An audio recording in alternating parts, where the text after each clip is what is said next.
Welcome everybody to Write Better Together, Afterthoughts. There's that colon again. I don't even, hey everybody, it's Emily Brooks. What are we doing here? Hello, John Myers. What the heck's going on? Well, our friend Misty L. Butler Yes.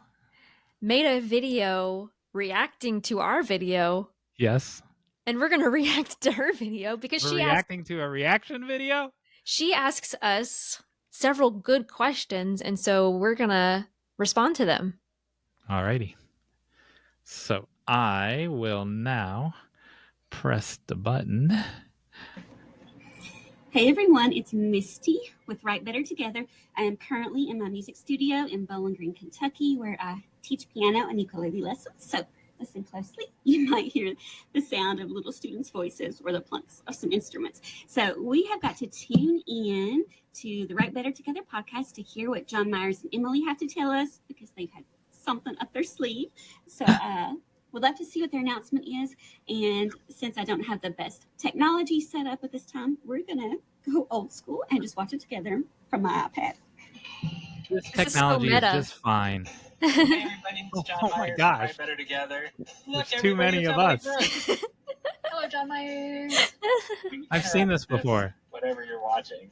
Or a commercial. A commercial? That A sounds commercial? like the way I started the last commercial. Commercial in the middle of an afterthought. I know. So I was watching the internet, Emily. And We're watching your new favorite phrase. And on the internet, I learned that we were writing a book, and then we were only a third of the way done. It didn't have a subtitle. Old news. And like the book's done already. And it has a subtitle. So what's going on with her? So I'm going to pause on just a second because John Myers and Emily, I want to hear when you decided on this project and how you got it done in such a concise amount of time. I know something that overwhelms me with my books is it takes me so long to get from start to completion that I get stressed out, burnout. If there's a sequel coming, I feel like people are going to lose interest in the meantime. So I would love to make the process maybe a little less long-suffering. So I would love to hear. All right, so let's answer that part. I've got some answers. Me too. All right, go ahead. So for me, a lot of the sections that I wrote, so we each took 15 sections. Yes. I say sections, chapters. We each took 15 chapters, Yes. and they're not very long. Because we want you to be able to like sit down and read them and then act on them. A lot of mine they began as blog posts. And so I had the basic ideas and concepts, but I had to rewrite them completely. But at least I had that idea. The other thing is I try to write a blog post every week. And so I'm used to those quick turnaround deadlines for these. And then the other thing is that it's also just much easier for me to write this kind of thing than fiction. Fiction, I feel like, takes a lot more planning for me, and I have to think a lot harder about just every single little, like there's just so much going on. Whereas this was just, I've got a point to make. How do I try to share this thing in a way that is gentle, that is inspiring and encouraging. Yeah. I feel like Misty's interviewing us. So yeah, it was 30. I don't want to call them standalone ideas, but so the 30 chapters were 30 standalone ideas, but they were all connected, and then it was Emily's job to put them in a sequence that made sense, and she did a fantastic job.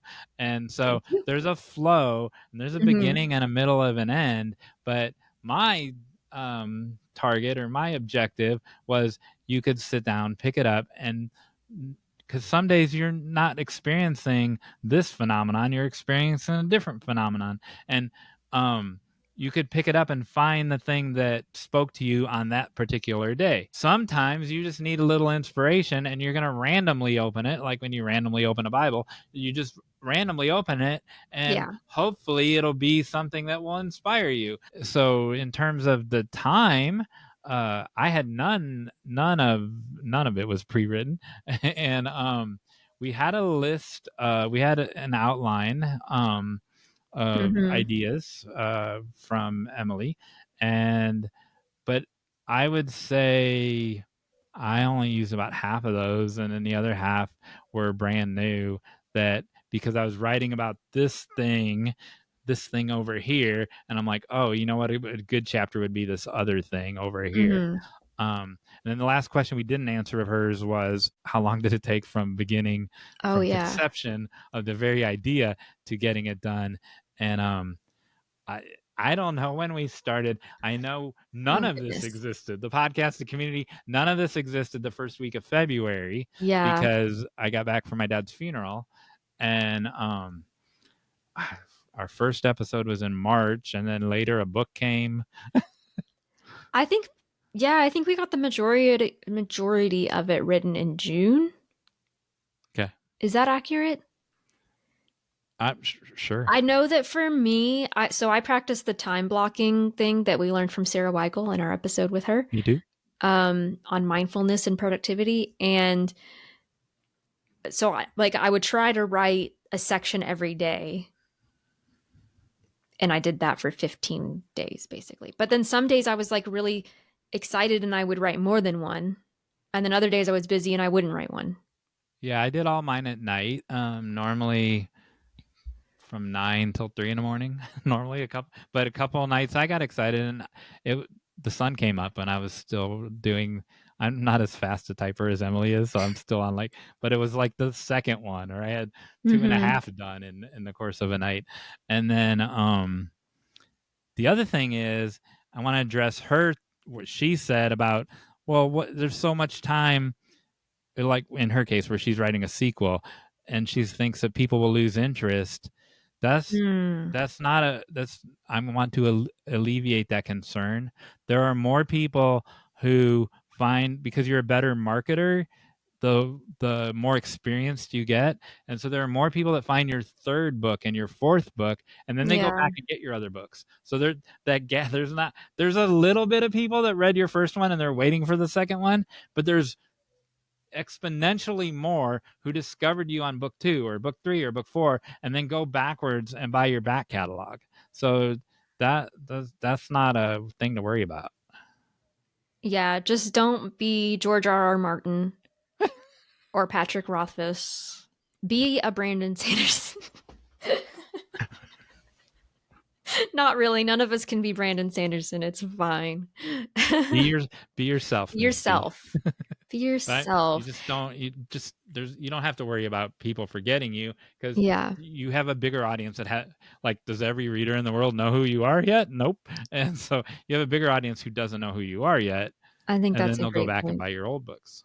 Yeah, yeah. And I don't have a lot of other advice about speed. I know for me, it helps if I try to write the first draft in a fairly short span of time.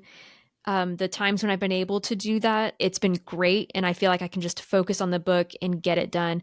And then the revision takes the longest time. But then if I take a break, like a really long break in the middle of that first draft, that's what will really slow me down. So it's good if I can set aside enough time to finish that first draft. There you go. Hear Continue. how you all did this. Look, Emily.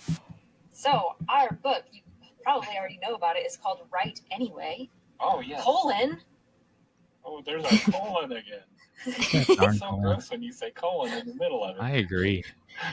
Giving yourself permission I to agree with keep me. writing. We're starting to repeat what. ourselves. Yes, and it does. Good or bad, life happens. They're going to have it pretty soon. Yeah, and cover and fun. everything. We're gonna have a cover reveal. Then you get to hold it in your hands. We're done with the cover now. Yes. If you buy the Yeah. physical copy. And if you come to Oklahoma City, it'll be your first opportunity to get us to autograph it for you. Yeah. Okay. So the topic of their book, giving yourself permission to write no matter what. I love that. Years ago, many years Misty. ago, I was in a songwriting class that I had been so excited about. I was just eager to learn, get some tips. I couldn't wait to hear from the instructors.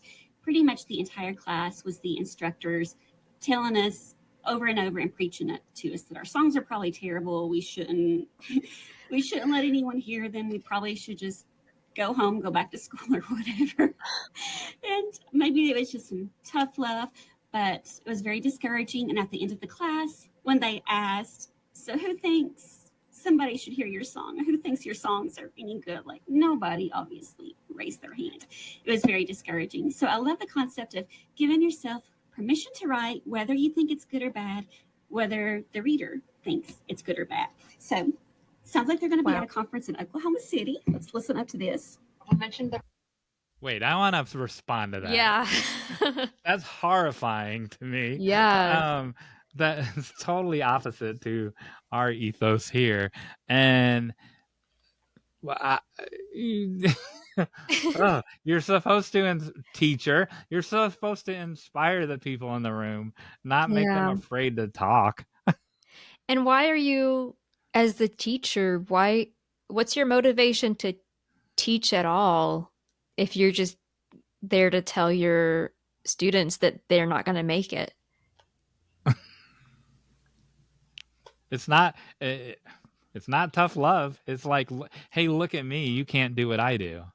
That's not even teaching. Yeah, or maybe the teacher themselves were really discouraged, and so they were like, "Well, if I can't do it, then they can't do." You know what I mean? Like, I feel like that teacher didn't believe in themselves. Then they need to go stock shelves at Kroger. Yeah. No offense to our viewers that stock shelves at Every Kroger. job is valid, John Myers. Yeah, I know. And but your purpose is tied to your place, and it doesn't sound like this guy's place is you notice when she tells the story in hindsight, there's no takeaway of what she learned from the guy. Yeah. Man, that's just so sad to me. It's sad. So now she's going to talk about WriterCon. That kind of stuff does not happen at WriterCon. No. Like, you leave every session inspired. So. Not just ours, every session you leave inspired. All right.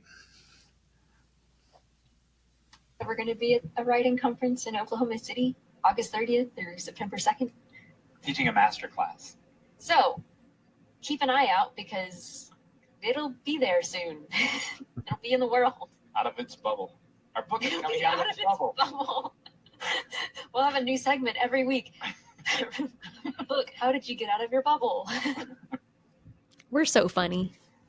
All right.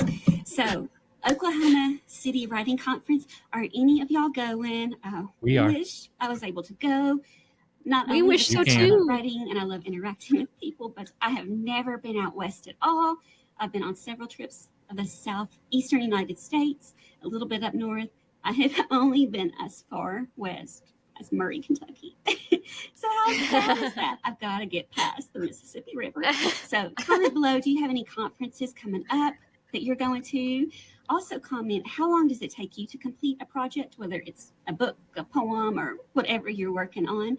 And once we get this girl past the Mississippi River, what should I travel to? What should I visit when I'm out there? So thanks for tuning in. We'll see you soon. Okay. First of all, we no longer travel in the covered wagon, Misty. You can cross the Mississippi in your car.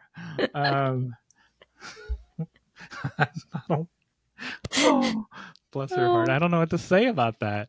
And there's nothing stopping you, Misty, from going to WriterCon, and we hope that you do.